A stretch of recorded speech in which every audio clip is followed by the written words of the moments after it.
مصر نے کرتا دیکھا تو پیچھے سے پھٹا تھا، لیکن امام قرطبی کہتے ہیں وہ کوئی عقل مند آدمی نہیں، وہ تو 4 مہینے کا بچہ تھا، وہ ایک 4 مہینے کا وہ قریب تھا۔ حضرت یوسف علیہ السلام کی گواہی دینے کے لیے اللہ نے اسے زبان دی تھی، زلیخا کے ماموں کا بیٹا تھا، 4 مہینہ کا گہوارے میں لیٹا ہوا، جب بادشاہ سے فیصلہ نہیں ہو رہا تھا اور بادشاہ پریشان تھا عزیز مصر کے کسی کو جا کے بتاؤں گا تو کوئی کیا سوچے گا، اس کے گھر میں کیا کچھ ہوتا ہے۔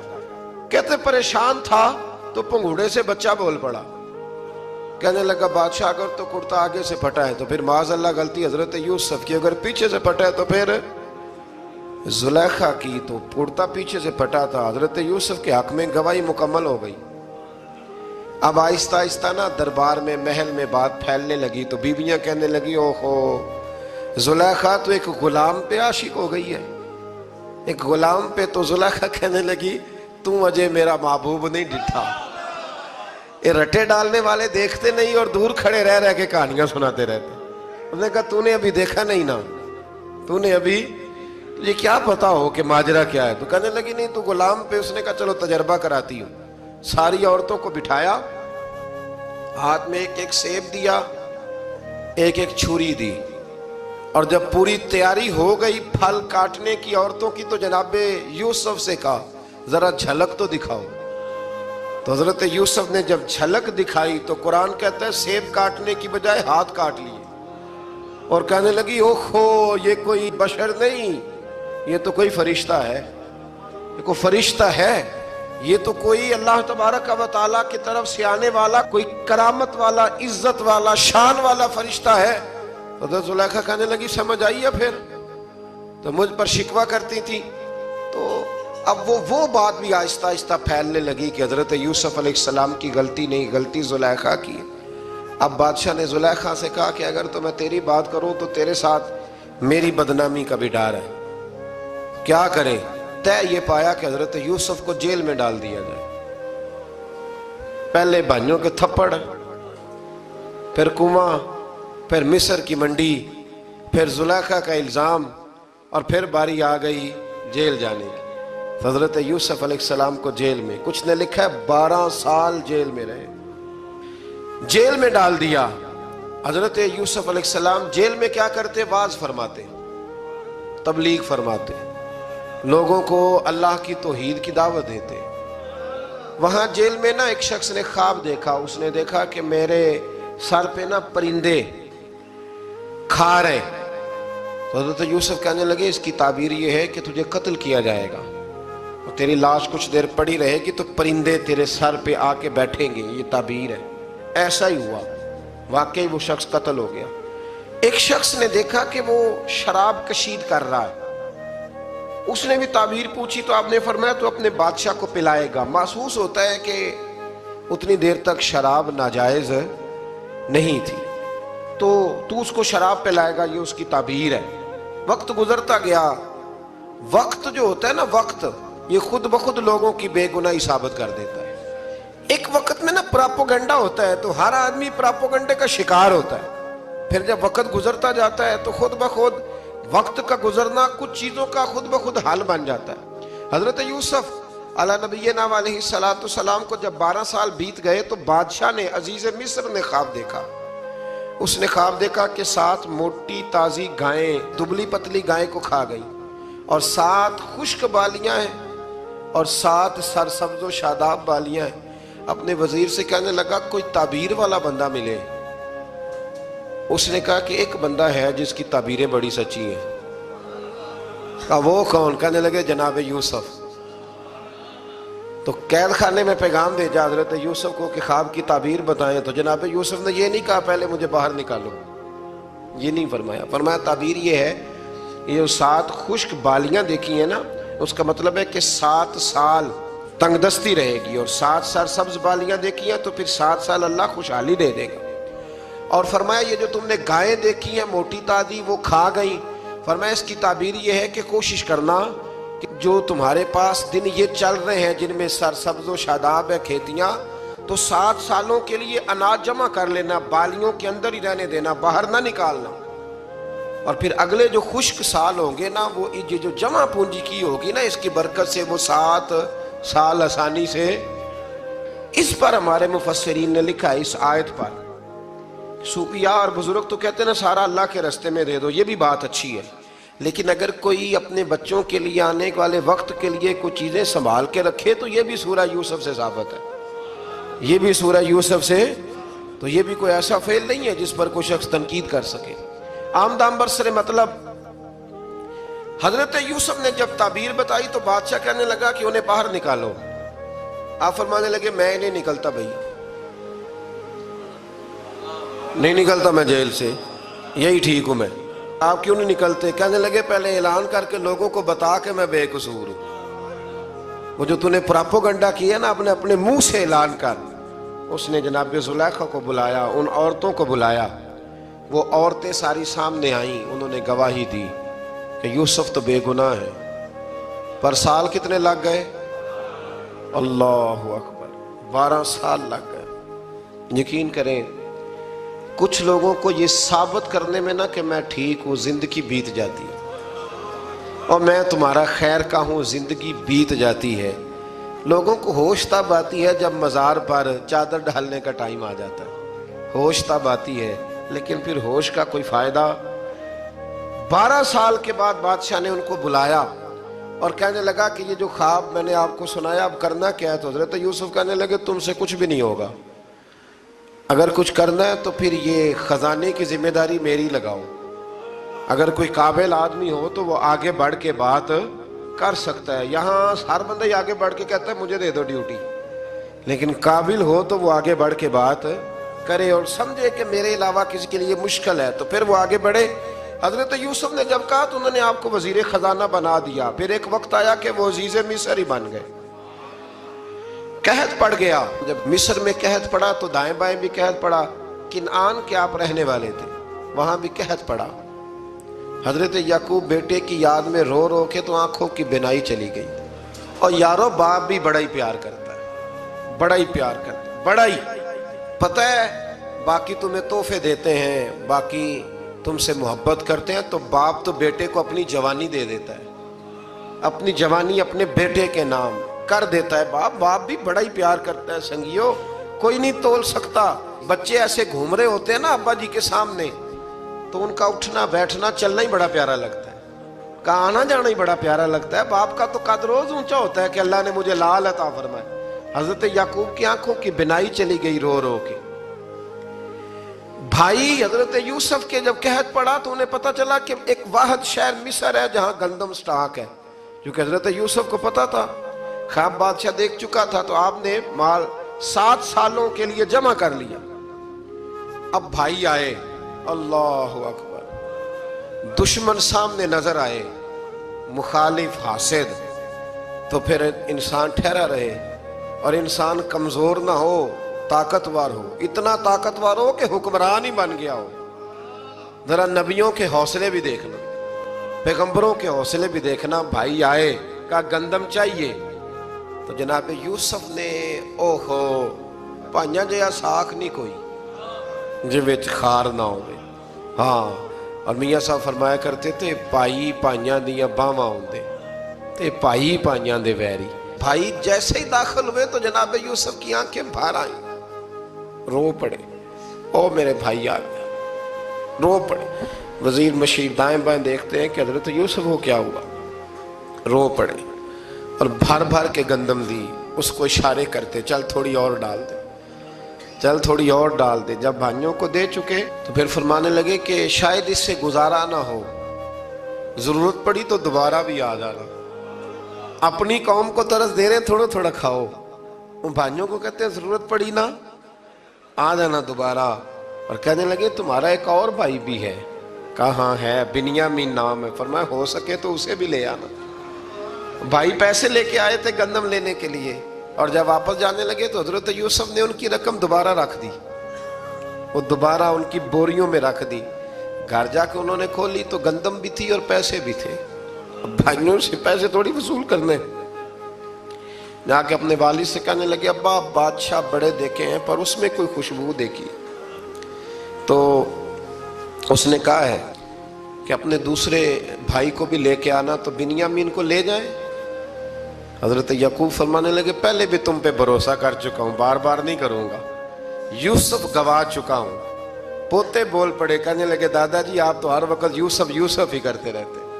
انہوں نے ضد کی، اصرار کیا، تو جناب بنیامین کو ساتھ وعدہ لے کے، عہد لے کے، قسم لے کے بھیج دیا حضرت یعقوب نے. جناب بنیامین بھی پہنچے مصر میں. یہ دونوں ایک ماں سے تھے، سگے دونوں تھے. حضرت یوسف نے جناب بنیامین کو دیکھا تو اپنے ساتھ بٹھا لیا اور ذرا باتیں کر کے نا، ادھر بیٹھ جاؤ ادھر بیٹھ جاؤ، اچھا نہیں ہے جگہ، آپ ادھر آ جاؤ میرے ساتھ بیٹھ جاؤ. بھائی تھا نا سگا، اچھا چلو ٹھیک ہے آپ ادھر آ جاؤ. بھائی کو ساتھ بٹھا لیا.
اس طرح کرو، جاؤ ڈھونڈو جا کے میرے یوسف کو، اور ڈھونڈو جا کے میرے بنیامین کو، جاؤ تلاش کرو. اللہ اکبر.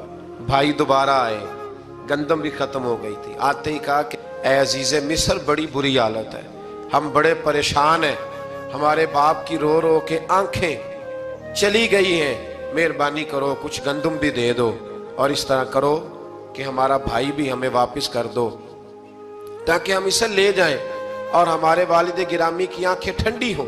حضرت یوسف علیٰ نبینا علیہ السلام ان کی باتیں بھی سننے لگے اور غور سے ان کے چہرے بھی دیکھنے لگے، غور سے. تو جب انہوں نے حضرت یوسف علیہ السلام کی طرف غور سے دیکھا تو حضرت یوسف کہنے لگے مجھے پہچانتے ہو؟ پہچانتے ہو؟ کہا نہیں. فرمانے لگے میں یوسف ہوں. قال انا یوسف، کہنے لگے میں یوسف ہوں. اور حضرت بنیامین کی طرف اشارہ کر کے کہنے لگے وَهَذَا أَخِي، اور یہ میرا بھائی ہے. میں یوسف ہوں اور یہ میرا بھائی ہے. اور فرمانے لگے اللہ نے ہم پر احسان کیا ہے، اور جو تقوی اختیار کرتا ہے اور صبر کرتا ہے اللہ تعالیٰ اس نیک کے اجر کو کبھی ضائع. یہ نہیں فرمایا میں نے بڑے تقوی کیے پرہیزگاری کی تو بچ گیا، فرمایا جو بھی تقوی اختیار کرے گا، جو بھی صبر کرے گا، اللہ اس نیک کے اجر کو کبھی ضائع نہیں کرے گا. پھر فرمانے لگے جاؤ آج تم پر کوئی گناہ نہیں، جاؤ. ایک دم ہی اسی وقت ہی فرمایا جاؤ میں نے تمہیں معاف کیا، جاؤ میں نے تمہیں معاف کیا. اور فرمانے لگے میری دعا ہے کہ میرا رب بھی تمہیں معاف کر دے. پھر فرمایا یہ میری قمیض لے جاؤ، میرا کرتا، اور میرے باپ کی آنکھوں پہ ڈال دینا، امید ہے ان کی آنکھوں کی روشنی واپس آ جائے. جاؤ لے جاؤ. تو وہ کرتا لے کے گئے. اذهبوا بقمیصی ھذا، یہ میرا کرتا لے جاؤ. دیکھو اللہ والوں کے وجود سے جو چیز لگ جائے تبرک بن جاتی ہے. تو وہ کرتا لے کے گئے. بھائی ابھی دور ہی تھے، تو قرآن مجید کہتا ہے ابھی وہ دور تھے تو سیدنا یعقوب علیہ السلام فرمانے لگے بھئی مجھے یوسف کی خوشبو آ رہی ہے، مجھے نا یوسف کی. اللہ اکبر. کون اندازہ کرے باپ اور بیٹے کی محبت کا. مجھے نا خوشبو آ رہی ہے، یوسف کی خوشبو، مجھے خوشبو آ رہی ہے. تو حضرت سیدنا یعقوب علیہ السلام کی آنکھوں پہ ڈالا تو روشنی واپس آ گئی. کعبہ جی ذرا چل کے دیکھو تو صحیح رب نے آپ کے بیٹے کو کتنی شانیں عطا فرمائی. چلو نا. یہ 72 لوگ تھے جو یہاں سے چلے کنان سے، اور ہزاروں کا لشکر لے کر حضرت یوسف آئے، ہزاروں کا لشکر لے کے والد کے استقبال کے لیے۔ اور جب باپ بیٹے کی ملاقات ہوئی تو امام غزالی فرماتے ہیں 4 لوگ دنیا میں بڑا ہی روئے ہیں۔ ایک حضور بڑا روئے ہیں امت کے غم میں، اور ایک سیدہ فاطمہ بڑا ہی روئی ہیں حضور کے وصال کے بعد، اور تیسرا فرماتے ہیں یعقوب بڑا ہی روئے ہیں حضرت یوسف کے لیے، بڑا ہی، اور چوتھے امام زین العابدین بڑا ہی روئے ہیں واقعہ کربلا کے بعد۔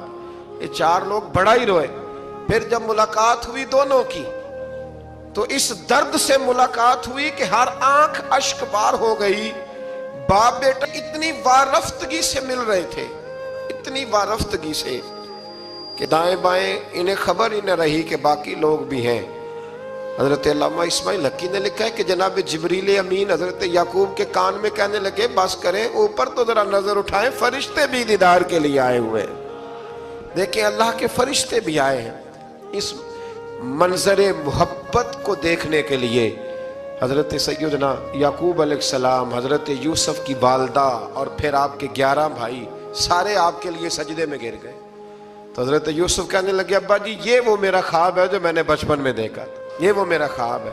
حضرت سیدنا یعقوب علیہ السلام پھر کم و بیش لگ بھگ 23 سال، کچھ نے لکھا ہے 40 سال مصر میں رہے، اور جب وصال ہونے لگا تو حضرت یوسف سے فرمانے لگے بیٹا مجھے یہاں دفن نہ کرنا، مجھے وہیں لے جانا جہاں میرے والد دفن ہے۔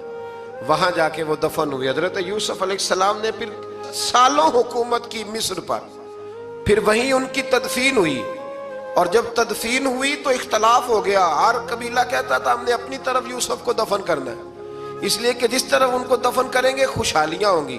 پھر فیصلہ ہوا کہ سنگ مرمر کے تابوت میں رکھ کے حضرت یوسف کو دفن کیا جائے، اور دفن کرنے کے بعد ایسی جگہ پہ دفن کیا جائے جہاں سے پانی چھو کے گزرتا ہے۔ تو ان کو وہاں دفن کیا گیا، پانی چھو کے گزرتا تھا، لوگ کھیتیوں کو لگاتے تھے اور مصر سرسبز و شاداب رہتا تھا۔